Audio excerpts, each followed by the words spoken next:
पाकिस्तानी एक minute video ले। आप कैसा बोलते हैं? नहीं, आपको क्या प्रूफ है? आप पाकिस्तान है, आप है तो पाकिस्तान का बोल देते। मेरे दादा इंडियन आर्मी में थे, आपको पता है, सूबेदार थे वो पाकिस्तानी बोल रहा मेरे को, वो जा रहा सो वो वाला पाकिस्तानी नहीं बोल रहा। I am Indian. पुलिस कुछ नहीं कर रही, पुलिस कुछ नहीं कर रही। अंधभक्तों के सामने एक अजीब सी स्थिति पैदा हो चुकी है। सोचिए, अंधभक्त कहते हैं कि हिंदू राष्ट्र बनाना है, इसलिए मुसलमानों को भगाना पड़ेगा, खत्म करना पड़ेगा।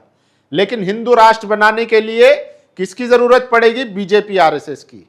बीजेपी आरएसएस को अगर सत्ता में बने रहना है तो उसके लिए किसकी जरूरत पड़ेगी? मुसलमानों की, क्योंकि बिना मुसलमान के नफरत फैलाए, बयानबाजी किए वो सत्ता में बने नहीं रह सकते, क्योंकि लोग फिर रोजगार पे, महंगाई पे सवाल करेंगे, इस पर बीजेपी हार जाएगी।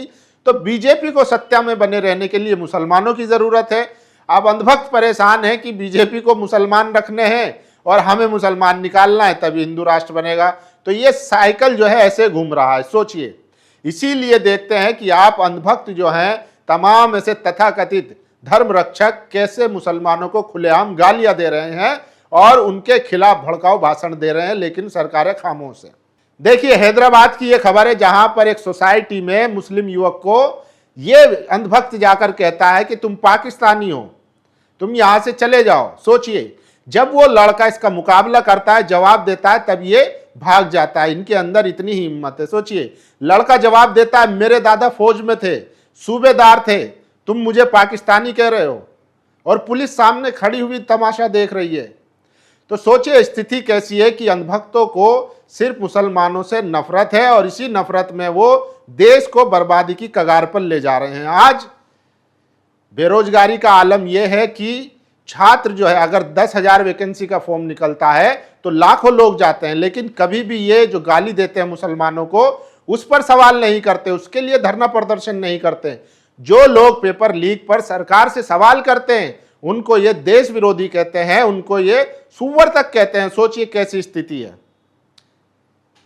लेकिन इस लड़के की हिम्मत को सलाम है, जिसने मुकाबला किया और उसको जवाब दिया कि तुम्हारी हिम्मत कैसे हुई मुझे पाकिस्तानी कहने की।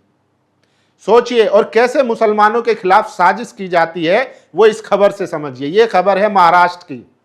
महाराष्ट्र में ये व्यक्ति जो है, इनकी दुकान है कपड़ों की, 4 महिलाएं आती हैं इनकी दुकान पर शेरवानी खरीदने। शेरवानी खरीदने के बहाने इन पर आरोप मढ़ दिया जाता है। सोचिए, मतलब मुसलमान देखा, दाढ़ी देखी, टोपी देखी और उसके खिलाफ साजिशें रच दो। तो इस तरीके के हालात हैं। वहीं दूसरी तरफ ये व्यक्ति जो ललित शर्मा, जो अपने आप को हिंदू रक्षा दल का, देहरादून का, उत्तराखंड का अध्यक्ष बताता है, किस तरीके से सरेआम मुसलमानों को गालियां दे रहा है। तो जो माइनॉरिटी मंत्री हैं, मिनिस्टर हैं, अल्पसंख्यक मंत्री हैं, किरण रिजिजू साहब, क्या उनको ये खबर नहीं दिखती? क्या ये वीडियो नहीं दिखती? जब वो ये बात कहते हैं कि मुसलमानों को ये कहना कि वो भारत में सेफ नहीं है, भारत का अपमान है, तो उन्हें ये खबर भी देखनी चाहिए कि कैसे मुसलमान को गालियां दी जा रही है, उनको खत्म करने की बात की जा रही है और मुस्लिम महिलाओं के पेट से बच्चे निकालकर मारने की बात हो रही है।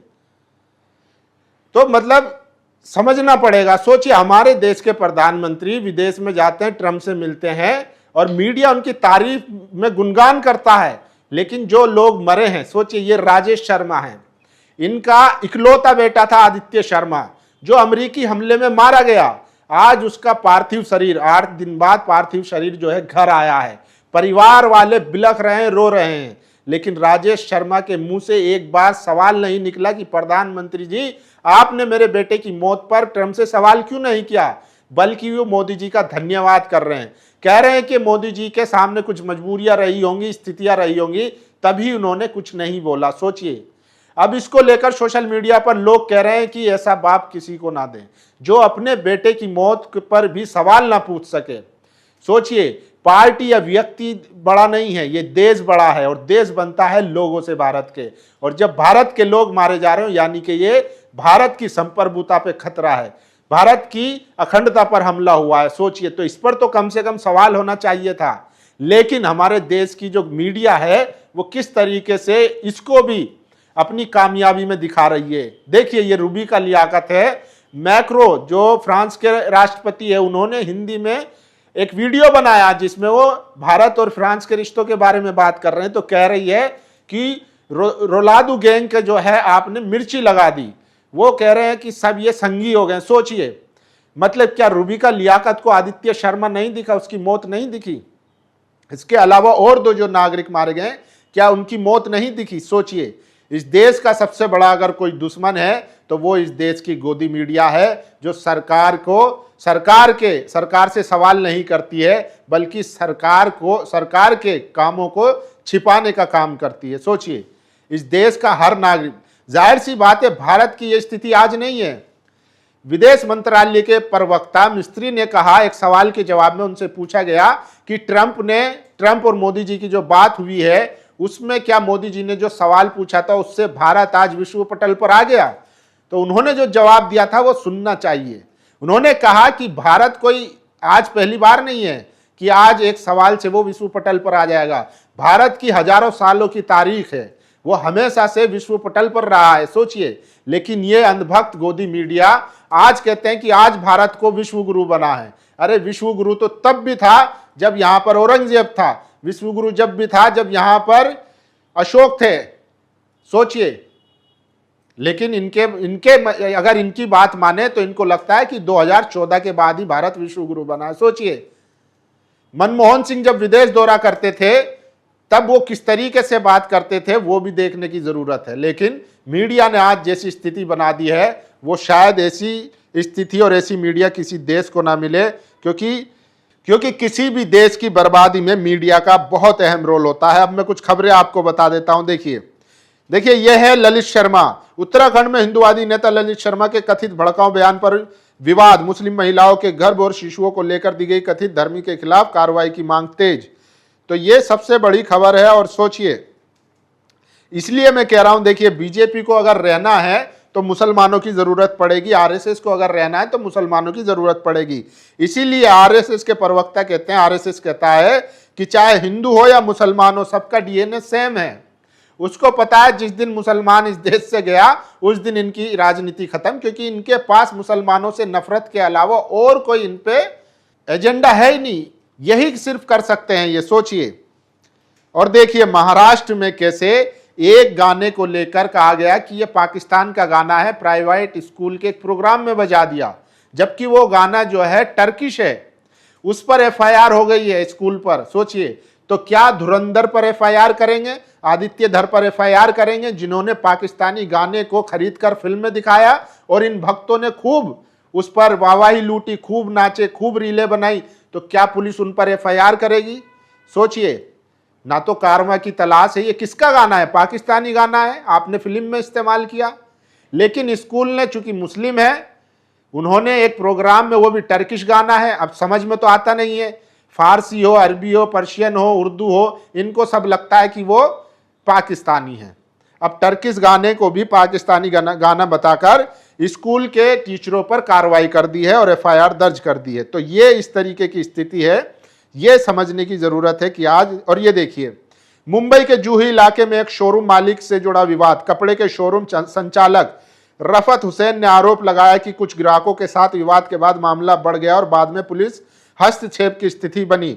घटना को लेकर दोनों पक्षों के अलग अलग दावे सामने आए हैं। पुलिस मामले की जांच कर रही है। इनका कहना है कि 4 महिलाएं आती है, मुझसे शेरवानी खरीदती हैं, फिर उसके बाद जो है वो मामला बिगड़ जाता है। और सोचिए, भक्त जो है वो क्या करते हैं, मुसलमानों से नफरत। लेकिन देखिए कैसे जो एलीट है, जो अमीर है, ये है, देखिए इनका नाम मैं आपको बता देता हूं। इनका नाम है अमन सेंगर। ये भारतीय हैं लेकिन विदेश में रहते हैं। इन्होंने एक पाकिस्तानी लड़के के साथ मिलकर, आसिफ के साथ मिलकर एक कंपनी बनाई जिसका नाम था कर्सर। उसको स्पेस एक्स ने खरीद लिया है $6 बिलियन में, $60 बिलियन में। सोचिए, मतलब पाकिस्तानी हिंदू, पाकिस्तानी मुस्लिम मिलकर जो है वो कारोबार कर रहे हैं विदेश में।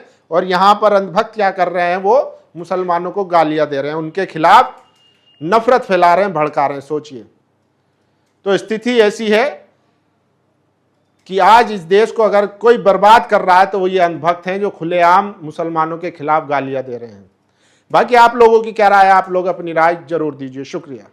नेशनल दस्तक की आपसे गुजारिश है कि अगर इसको बचाना चाहते हैं तो नेशनल दस्तक को सब्सक्राइब करने के लिए रेड कलर के सब्सक्राइब बटन को दबाएं, फिर बेल आइकन की घंटी दबाएं।